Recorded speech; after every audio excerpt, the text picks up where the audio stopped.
Princess Zaralyn stood on her crystal balcony high above the golden city of Zarion Prime. The twin suns were setting, painting the sky in shades of purple and orange that would have taken any visitor's breath away. But Zaralyn barely noticed. She had seen this view every day for almost 300 years, and today felt no different from any other day of disappointment. Below her, the city buzzed with activity. Alien ships from across the galaxy filled the landing platforms. Representatives from dozens of worlds had come to compete for her hand in marriage. Each one brought gifts that could buy entire star systems. Each one claimed to love her. Each one lied. Zaralyn closed her eyes and felt the familiar weight of her gift pressing against her mind. The other Velthari called it soul sight, the ability to see into the hearts and minds of any living being. To her, it felt more like a curse. She could see through every smile, every kind word, every declaration of love. She could see the greed, the hunger for power, the cold calculation that drove every suitor who had ever approached her. The massive doors to her chambers opened with a soft whisper. Her father, Emperor Korith, entered wearing his formal robes of state. His tall frame cast long shadows across the polished floor, and his silver eyes held the same weight of disappointment she felt. "Another one has arrived," he said without greeting. His voice carried the weariness of a ruler who had watched his daughter reject suitor after suitor for 3 long years. "Let me guess," Zaralyn said, not turning from the window. "A warrior prince who dreams of conquest. Or perhaps a merchant. Lord who sees our empire as the ultimate business acquisition."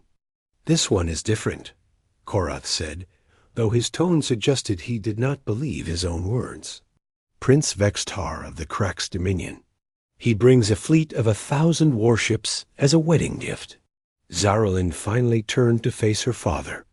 The Emperor of the Velthari Empire, ruler of 50 star systems, looked tired. The ceremonial crown on his head seemed heavier than usual, and she could see the lines of worry that had appeared around his eyes over the past year. 1,000 warships, she repeated. How romantic. Does he plan to conquer my heart the same way he conquered the Outer Rim territories? Zaralyn, her father said, and for a moment he sounded less like an emperor and more like a worried parent. Time grows short. The council grows restless. Our laws are clear.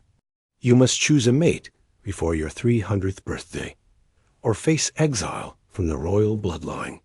6 months, she said quietly. I have 6 months to find someone whose soul is not rotten with ambition. Perhaps, Korath said carefully, you expect too much. Love is a luxury that royalty cannot always afford. A good political alliance, mutual respect, shared goals. These things can grow into affection over time. Zaralyn walked to the center of her chamber, where a holographic display showed the current state of galactic politics. Red zones marked areas of conflict, green showed allied territories, and yellow indicated neutral or unknown regions. A small blue dot in the far corner caught her attention. It was labeled simply human space. What about them? She asked, pointing to the blue region. Her father looked puzzled. The humans. They have been contacted, yes, but they are barely space-capable. They have only recently developed faster-than-light travel. Most of the council considers them a curiosity at best. Are they sending a representative? Yes, though I cannot imagine why. They have nothing to offer in terms of military might, economic power, or technological advancement. Their entire civilization spans perhaps a dozen star systems. Some council members suggested we should not have invited them at all. Zaralyn studied the blue dot. Something about it intrigued her. Every other region on the map was marked with detailed information about military strength, economic output, and political structure. The human region showed only question marks. Have any of our people studied them closely? She asked. A few diplomatic contacts, Korath replied. They seem honest enough, but primitive. They have no telepathic abilities, no advanced genetic modifications, no energy manipulation powers. They live short lives and seem to make decisions based on emotion rather than logic. Emotion, Zaralyn repeated. The word sounded strange. She had learned to distrust emotion early in life, when her soul sight showed her how often people used feelings as weapons or tools for manipulation. The announcement will be made tomorrow, her father continued. One final tournament. Representatives from every major power in the galaxy will compete for your hand.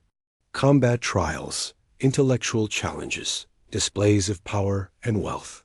Surely, among all these candidates, you will find one acceptable choice. After her father left, Zaralyn returned to her balcony. The city below had grown quiet as the alien visitors settled into their accommodations. In the distance, she could see the lights of various embassy ships, each one representing a different species, a different hope for alliance through marriage. She thought about Prince Vextar and his 1,000 warships. Tomorrow she would meet him face to face, and her soul sight would show her exactly what he truly wanted. She already knew what she would see. The hunger for power burned the same way. In every ambitious heart, whether it belonged to a Krax warrior, an ethereal scholar, or a Nexus merchant. But the humans remained a mystery. Her gift had never failed her before, never encountered a mind she could not read or a soul she could not see into. The thought both frightened and excited her. What would it be like to meet someone whose intentions she could not know in advance? What would it be like to be surprised? The night air carried the sounds of the city settling into sleep. Tomorrow would bring another round of courtship, another series of meetings with beings who saw her as a prize to be won, rather than a person to be known. Tomorrow she would use her soul sight to peer into more hearts filled with greed and ambition. But perhaps, just perhaps, tomorrow might also bring something unexpected, something her gift could not predict or prepare her for, something that might finally break the endless cycle of disappointment that had become her life.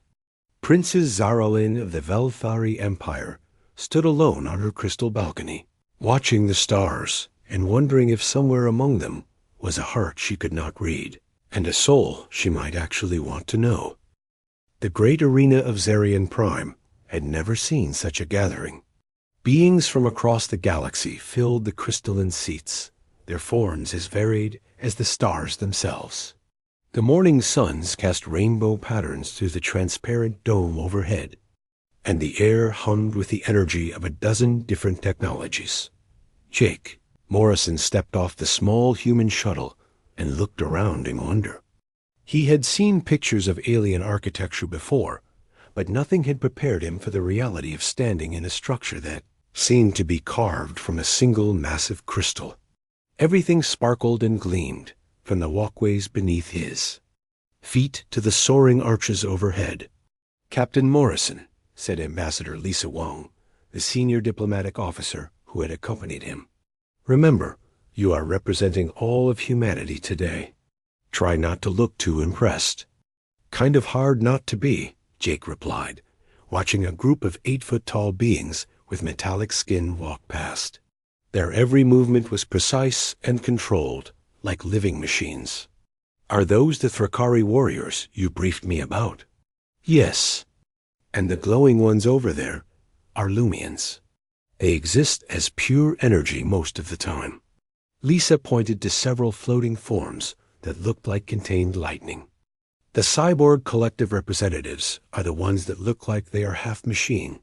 Jake nodded, trying to take it all in. 3 weeks ago, he had been commanding a routine patrol mission along the outer colonies.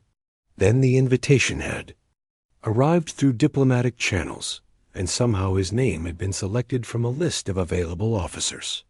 The mission briefing had been simple enough. Show up, be polite, represent humanity with dignity, and try not to cause any interstellar incidents. What the briefing had not mentioned was that he would be competing against beings who could reshape, matter with their thoughts, or lift starships with their bare hands. "Captain Morrison," a voice called out. Jake turned to see a tall, elegant figure approaching. The being looked humanoid, but with pale blue skin and silver eyes that seemed to see right through him. "I am Ambassador Kelter of the Velthari. Empire. Princess Zaralin has requested that all tournament participants gather for the opening ceremonies." Jake followed the ambassador through corridors lined with other contestants. Each group clustered around their representative, offering last-minute advice or displaying their gifts for the princess. The Cracks delegation had brought weapons that crackled with energy. The Ethereal Collective had prepared crystals that contained entire libraries of knowledge. The Nexus Federation representative was accompanied by floating displays showing the economic output of their vast trading empire. "What did we bring?" Jake asked Lisa quietly. She handed him a small wooden box.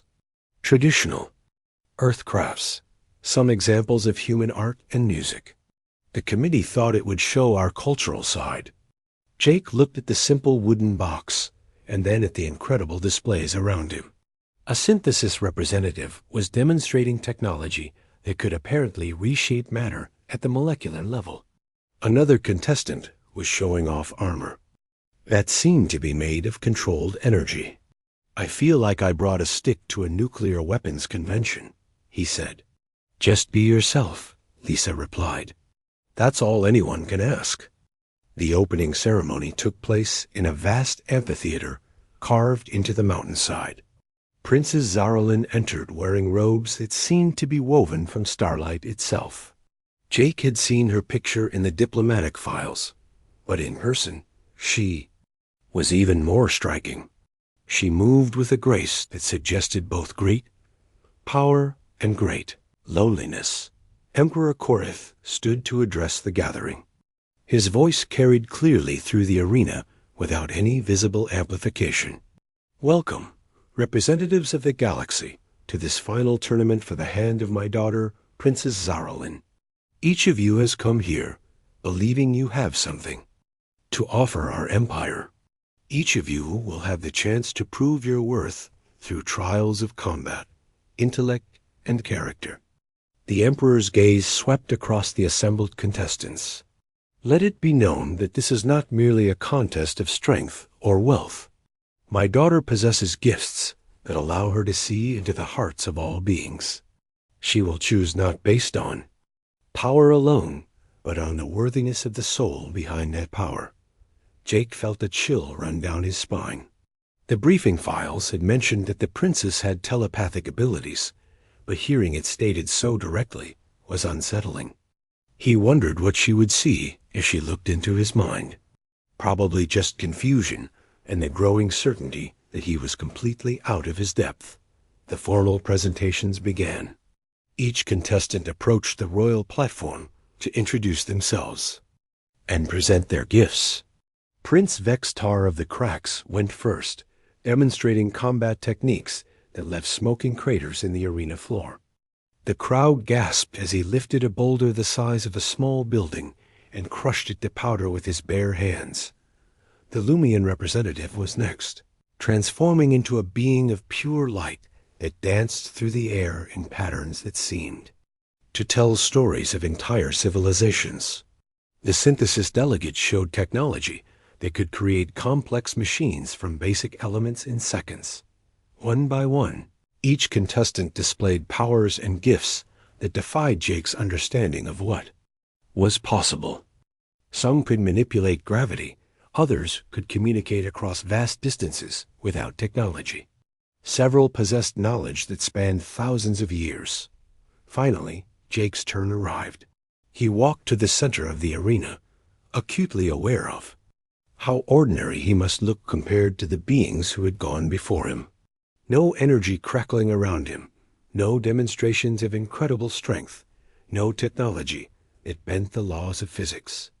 "I am Captain Jake Morrison of the human space fleet," he began, his voice sounding small in the vast arena. "I come from Earth, representing humanity in the hope of friendship and understanding between our peoples. He opened the wooden box and removed its contents. A carved wooden sculpture of a tree, a piece of music recorded on an old-fashioned vinyl record, and a simple photograph of Earth taken from space. "We do not have great powers or advanced technology to offer," he continued. "We have only our curiosity about the universe, and our hope that different species can learn from each other and build something better together." The silence that followed was deafening. Jake could hear whispers from the crowd, and he was pretty sure most of them were not complimentary. He looked up at Princess Zaralyn and found her watching him with an expression he could not read. For a moment, their eyes met across the arena. Jake felt as though she was looking right through him, searching for something. The sensation was not unpleasant, but it was intense, like standing in bright sunlight after a long time in darkness. Then the moment passed, and the princess turned her attention to the next contestant. Jake returned to his place among the other representatives, wondering if he had just made the shortest diplomatic mission in human history. But as the ceremony continued, he found himself glancing back toward the royal platform. Something about Princess Zaralyn intrigued him. Not just her beauty or her obvious power, but something in her expression. Despite being surrounded by beings offering her the wealth of worlds, she looked profoundly alone. Jake Morrison had come to Zarian Prime, expecting to observe an alien culture and perhaps make some useful diplomatic contacts. He had not expected to feel sympathy for an alien princess who had everything anyone could want, but somehow seemed to have nothing at all. The palace gardens were unlike anything Jake had ever seen. Plants from 100 different worlds grew in careful harmony, creating a living tapestry of colors and scents that seemed almost too beautiful to be real. Floating crystals provided gentle light, and streams of water flowed upward in graceful spirals before falling back down in shimmering curtains. Jake walked along one of the winding paths, still trying to process what had happened during his private audience with Princess Zaralyn. The conversation had been brief, but unsettling. She had asked him strange questions about his immunity to telepathic reading, which confused him since he had no idea he was immune to anything. "You are troubled by something," a voice said behind him. Jake turned to find Princess Zaralyn approaching along the path. She had changed from her formal robes into simpler clothing, though even her casual wear seemed to be made from fabric that caught and held starlight. Without the crown and ceremonial decorations, she looked younger and somehow more vulnerable. "Your Highness," Jake said, starting to bow. "Please," she said, raising a hand to stop him. "Here in the gardens, I am just Zaralyn. The formalities grow tiring after a while." They walked together in silence for a few minutes, passing beneath an archway covered in vines that hummed with soft music when the wind touched them. Jake found himself stealing glances at his companion, trying to understand what made her different from anyone he had ever met. "You seem genuinely confused about your resistance to my abilities," Zaralyn said eventually. "Most beings who possess such immunity are aware of it." "I honestly had no idea," Jake replied. "The briefing files mentioned that you had telepathic powers, but I assumed they would work on everyone. I have never been tested for anything like that." "Tell me about your world," she said, changing the subject abruptly. "What is it like to live on Earth?" Jake considered the question. "It's beautiful in its own way, I suppose. Not as spectacular as this place, but there's something about the variety that appeals to me. We have oceans and mountains, deserts and forests all on one world. And the weather changes with the seasons, so the same place can look completely different depending on when you visit it." "Seasons," Zaralyn repeated. "Zarian Prime's orbit is perfectly stable. Our weather patterns never change." "That sounds peaceful," Jake said, "but I think I would miss the unpredictability. There's something exciting about not knowing if tomorrow will bring rain or sunshine." They came to a fountain where the water formed complex geometric patterns in the air before dissolving into mist. Zaraline sat on a bench beside it, and Jake joined her, maintaining what he hoped was a respectful distance. "You mentioned your curiosity about other cultures in your presentation," she said. "What aspects of Velthari society interest you most?" Jake thought about it. "Your poetry, actually. Ambassador Kelter shared some examples with me, and the way your language captures emotions is fascinating. There are concepts in your writing that do not translate directly into human languages, but they express feelings I recognize, even if I cannot name them." Zaralin looked surprised. "You studied our poetry." "I tried to learn something about any culture before visiting," Jake said. "It seemed like basic courtesy, though I have to admit, most of it went over my head. The philosophical implications are pretty deep. What did you think of The Cycle of Solitude by Velmarith? That was the one about the individual who gains the power to know all thoughts, but loses the ability to be surprised by anyone," Jake said. "It was beautiful and sad at the same time. The ending where the protagonist gives up the power to save. A single genuine friendship really resonated with me." Zaralin was quiet for a long moment. When she spoke again, her voice was softer. "That poem is considered one of our greatest works, but few people outside our species understand its meaning. Most focus on the power described, rather than the cost of possessing it. Power without connection seems pretty lonely," Jake said. Simply, they continued walking through the gardens, and Jake found himself relaxing despite the strangeness of the situation. Zaralin asked about human art, music, and literature. She seemed genuinely interested in learning about Earth cultures, not for any political advantage, but out of simple curiosity. "Tell me about your family," she said as they paused beside a grove of trees that chimed like bells when the wind moved through their leaves. "My parents run a small farm in the agricultural colonies," Jake replied. "Nothing fancy, but they love what they do. My sister is a teacher, and my brother works in spacecraft maintenance. Very ordinary people living ordinary lives. You speak of them with affection. Of course, they are good people who care about each other. What more could anyone want?" Zaralin was quiet again, and Jake realized his simple answer might have revealed more than he intended. In a galaxy where beings competed for power and influence across star systems, the idea of being content with a simple family life probably seemed strange. "What about you?" he asked.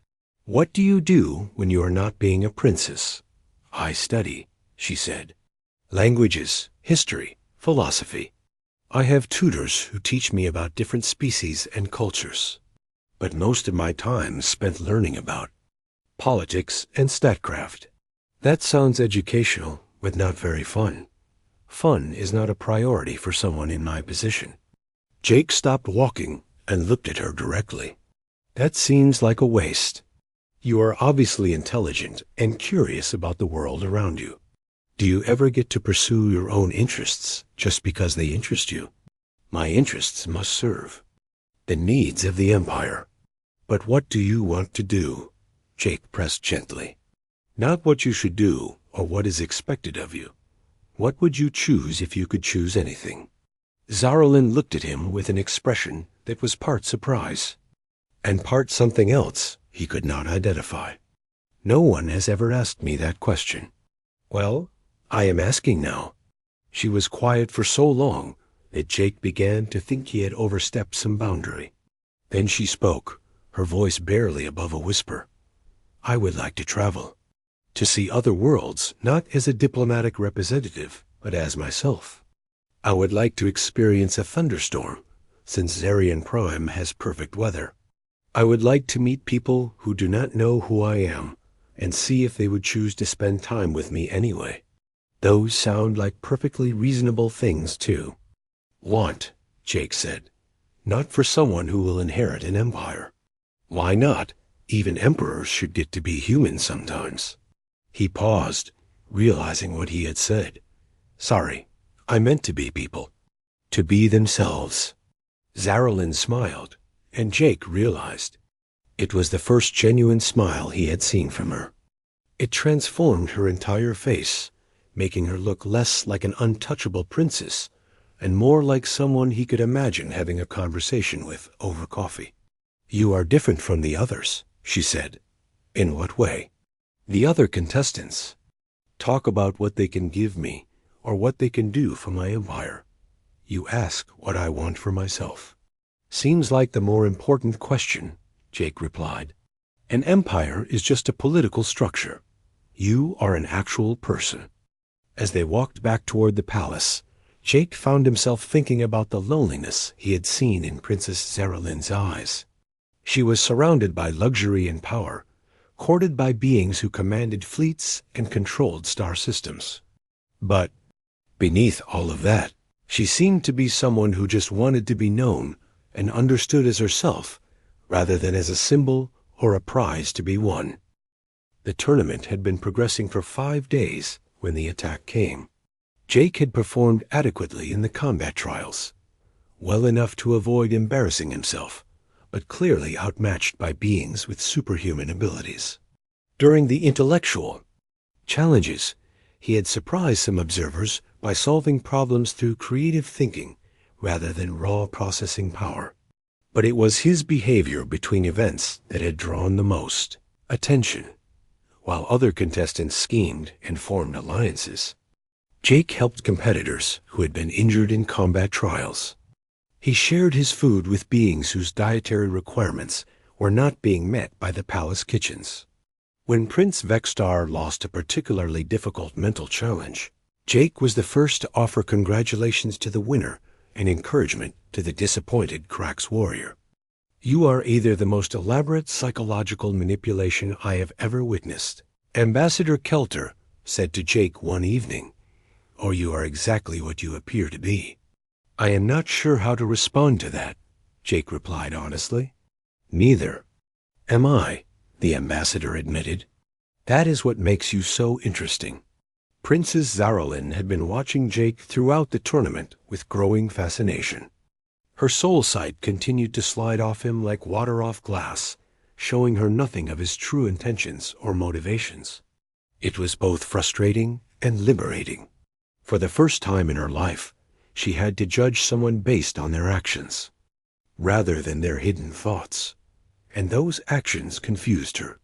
When the synthesis representatives suffered a malfunction in their cybernetic components, Jake had spent hours helping repair the damage, despite having no technical knowledge relevant to the problem. His contribution had been mainly holding tools and offering encouragement, but his willingness to help a competitor had impressed even the coldly logical cyborg collective. The attack came during a formal ceremony marking the midpoint of the tournament. Princess Zaralyn was addressing the gathered contestants and spectators from a raised platform when the first explosion shattered the crystal walls of the Great Hall. Figures in dark armor poured through the breach, firing weapons that seemed designed specifically to penetrate Velthari telepathic defenses. "Death to the monarchy," one of the attackers shouted. "Freedom for Zarian Prime." The palace guards moved to defend the princess, but the attackers had clearly planned for this.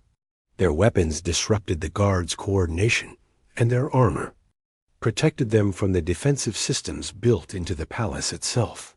Chaos erupted as contestants and spectators scrambled for safety. Jake found himself separated from the other human delegates when the attack began. He had been standing near the platform, having received a small recognition for his performance in the previous day's diplomatic simulation. As armed figures advanced toward Princess Zaralyn, Jake saw her elite guards struggling to respond effectively to weapons they had never encountered before. The various alien contestants reacted according to their natures. Some immediately began calculating whether helping or fleeing would better serve their political interests. Others took defensive positions to protect themselves. A few began fighting the attackers, but more to demonstrate their combat abilities. Then, out of any concern for the princess, Jake did not think about political implications or personal safety.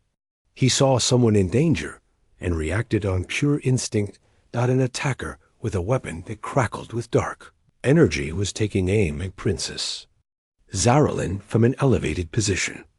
The shot would have killed her instantly, penetrating the personal shields that protected her from conventional attacks. Jake threw himself between the princess and the energy blast without hesitation. Got the impact, sent him flying across the platform. Pain unlike anything he had ever experienced tore through his body as the alien weapon's energy disrupted his nervous system. He crashed into a crystal pillar and felt something inside him break before darkness claimed him. When Jake regained consciousness, he was lying in what appeared to be an advanced medical facility. Machines he did not recognize surrounded his bed, and tubes connected his body to devices that hummed with quiet energy. Every movement sent waves of pain through him, but he was alive. "You should not try to move yet," a voice said from beside his bed. Jake turned his head carefully and saw Princess Zaralyn sitting in a chair next to him. She looked exhausted, and her usual composure was replaced by something that looked like vulnerability. "Are you all right?" he asked, his voice coming out as barely a whisper. "You nearly died protecting me," she replied, "and your first concern is whether I am unharmed. Were you hurt? No, your actions saved my life." She paused, and Jake could see that she was struggling with something. "The medical team says you will recover fully, but it was close. The weapon that hit you was designed to kill Velthari nervous systems. The fact that it did not kill you immediately is apparently due to differences in human physiology." Jake tried to sit up and immediately regretted it as pain shot through his entire body. "How long have I been unconscious?" 3 days. "The tournament has been suspended while security is reviewed." Zaralyn leaned closer to his bed. "Jake Morrison, I need to understand something. When you threw yourself in front of that weapon, what were you thinking?" "I was not thinking," he admitted. "I saw you were in danger and reacted. It seemed like the right thing to do." "The right thing to do," she repeated. "You risked your life for someone you barely know, with no possibility of gain for yourself or your people. Of course, you are a person. People should help each other when they can." Zaralyn was quiet for a long moment. Jake could see that his answer had affected her somehow, though he was not sure why. Finally, she spoke again. "I have been using my soul sight on other species my entire life. When I look into their hearts, I see layers of civilization, genetic programming, and evolutionary drives that shape their behavior. Everything they do follows predictable patterns based on their nature and upbringing. That sounds useful for understanding people. It is. But with humans, with you specifically, I see something different. Your consciousness seems to operate on principles that surprise even yourselves. You can act against your own self-interest in ways that seem to violate basic survival instincts." Jake considered this. "I suppose humans do make choices that do not always make logical sense. But that does not seem like such a strange thing." "It is extremely strange," Zaralyn said intensely. "Most species follow predictable patterns. They can be noble or corrupt, intelligent or simple, but they operate within the parameters of their nature. Humans seem to have something that our ancient texts call true free will, the ability to choose actions that surprise even themselves. Is that why you cannot read my mind? I believe so. Your consciousness is fundamentally different from other species I have encountered.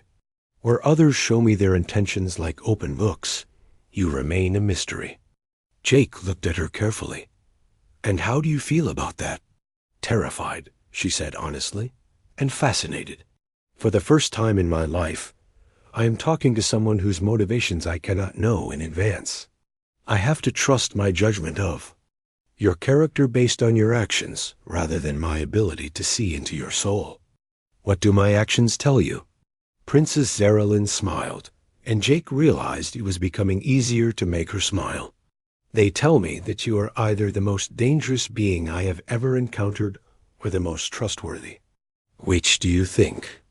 "I am. I am beginning to suspect," she said softly, "that with humans, those might be the same thing."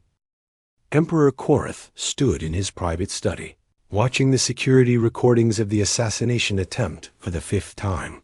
The image of Jake Morrison throwing himself between the attacker and his daughter played in slow motion, and each viewing made the human's actions seem more remarkable rather than less so. "The analysis is complete, my lord," said Security Chief Morden, entering the room with a data tablet. "Captain Morrison shows no signs of deception in any of our tests. Brain scans, stress analysis, even chemical examination of his emotional responses. Everything indicates genuine motivation. No hidden agendas, no secret orders from his government, no personal ambition driving his actions," the Emperor asked.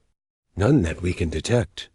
He appears to be exactly what he claims to be, a simple military officer who volunteered for a diplomatic mission and acted to protect the princess because he believed it was the right thing to do."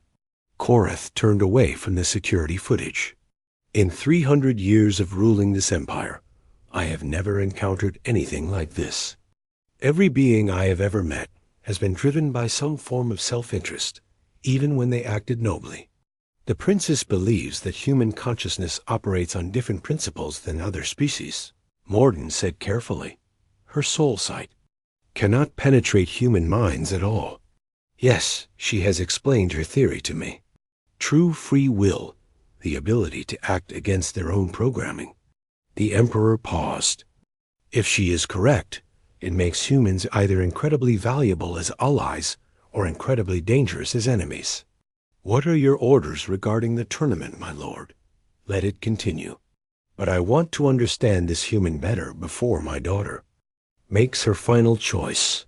3 days later, Jake was released from the medical facility with strict instructions to rest and avoid strenuous activity.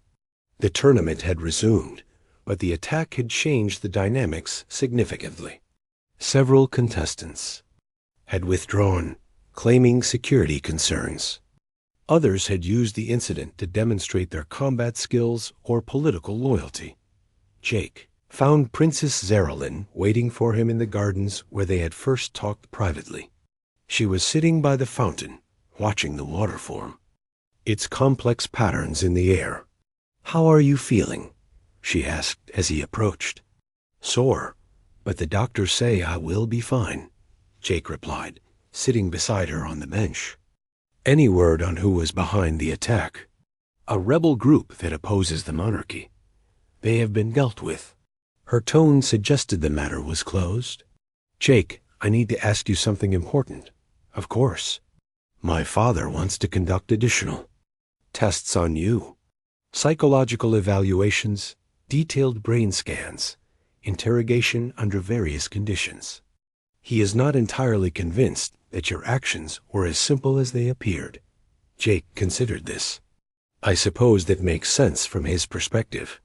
If I were in his position, I would want to be sure about someone who might marry his daughter. You are not concerned about the tests. Should I be?" "I do not have anything to hide." Jake looked at her carefully. "Is that what you want to know? Whether I am hiding something?" "I want to know whether you understand what you are getting into," Zaralyn said seriously. "If I choose you, you will become Prince Consort of one of the most powerful empires in the galaxy. You will have responsibilities and pressures that no human has ever faced. Your decisions could affect the lives of billions of beings." "That sounds terrifying," Jake said honestly. "It should, and you would be binding yourself to someone who will live for 2,000 years, while you will age, and die in perhaps 80. You would be giving up any chance of a normal life among your own people. Are you trying to talk me out of this?" Zaralyn turned to face him directly.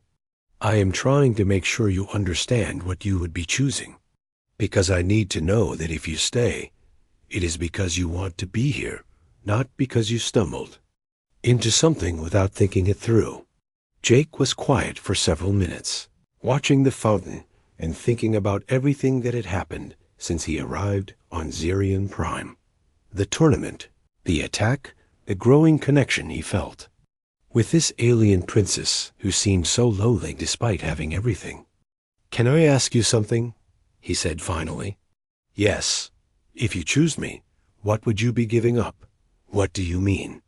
"You could marry Prince Vextar and gain 1,000 warships, or the ethereal collective representative and access to knowledge, spanning millions of years, or any of the others and get political alliances that would strengthen your empire. What would you get from choosing a human with no special powers and no significant resources?" Zaralin smiled. "I would get someone who asks what I want instead of telling me what I should want. Someone who helps injured competitors instead of trying to eliminate them. Someone whose motivations I cannot read, which means I have to trust them the same way normal people trust each other. And is that worth giving up 1,000 warships? I have spent my entire life knowing exactly what everyone around me really thinks about me. Some see me as a path to power, others as a useful political tool, many as an obstacle to their own ambitions. You are the first person I have ever met who seems to see me as simply myself." Jake reached over and took her hand. Her skin was warm despite its pale color, and he could feel her pulse through her wrist. "For what it is worth, I think you are remarkable. Not because you are a princess or because you have telepathic powers, but because you care about poetry and want to see thunderstorms and think about what would make you happy instead of just what would make you powerful." "Is that enough to base a marriage on?" "I do not know," Jake said honestly. "I have never been married to anyone, let alone an alien princess. But it seems like a better foundation than political convenience or military alliance."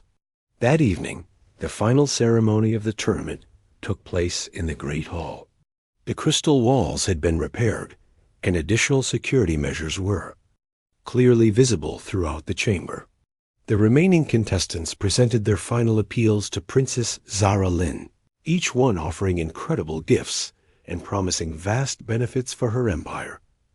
Prince Vextar renewed his offer of 1,000 warships and alliance with the Crax Dominion. The ethereal collective representative promised access to ancient knowledge and technologies beyond current understanding. The synthesis delegate offered cybernetic enhancements that could extend the princess's life and abilities far beyond even Velthari norms. When Jake's turn came, he stood before the assembled gathering empty-handed. "I have no fleets to offer, no ancient wisdom, no advanced technology," he said, his voice carrying clearly through the silent hall. "I cannot promise to make your empire stronger or more influential. I cannot offer you anything except the possibility of discovering what we might build together if we choose to try." He paused, looking directly at Princess Zaralin. "But I can promise that if you choose me, I will spend every day trying to understand who you are rather than what you represent. And I will never stop being surprised by you, because I do not have the ability to know your thoughts before you choose to share them with me." The hall was completely silent when he finished. Jake returned to his place among the contestants, wondering if he had just delivered the shortest marriage proposal in galactic history. Princess Zaralin stood to address the gathering. "I have heard your offers and considered your gifts. Each of you represents power and resources that could benefit the Velthari Empire greatly." She paused, her gaze moving across the assembled contestants before settling on Jake. "But I have decided to choose the one who offers me something more valuable, and fleets or knowledge or technology. I choose the one who offers me the chance to be surprised by my own choices instead of trapped by other people's expectations." The announcement sent shockwaves through the assembly. Several contestants voiced immediate protests, claiming that choosing a primitive human was an insult to their civilizations and a waste of the princess's potential. But Princess Zaralyn had made her decision, and Emperor Korth, after a long moment of consideration, gave his approval. 6 months later, Jake Morrison stood on the crystal balcony of what was now his home, watching the sunset paint the sky of Zarian Prime in brilliant colors. He was still learning how to navigate the politics of an interstellar empire, but Princess Zaralyn was patient with his mistakes and genuinely interested in his perspectives on problems she had been trained to think about in purely traditional ways. "Any regrets?" she asked, joining him on the balcony. "About what?" "Giving up your simple life for all of this complexity." Jake considered the question seriously. "I miss my family, and I worry sometimes that I am not qualified for the responsibilities I have now. But regrets? No. How could I regret the chance to spend my life with someone who still surprises me every day? Even knowing that I will outlive you by centuries. Even knowing that the time we have together is limited, yes. Maybe especially because of that." Jake turned to face his wife. "Do you have any regrets?" Princess Zaralyn smiled, the expression that had become as familiar to him as his own reflection. "I regret that it took me 300 years to find someone who could not read my mind. But no, I do not regret choosing love over politics." As the twin suns set over Zarian Prime, Jake Morrison held his alien wife close and marveled at the strange series of chances that had brought a simple human to the heart of a galactic MP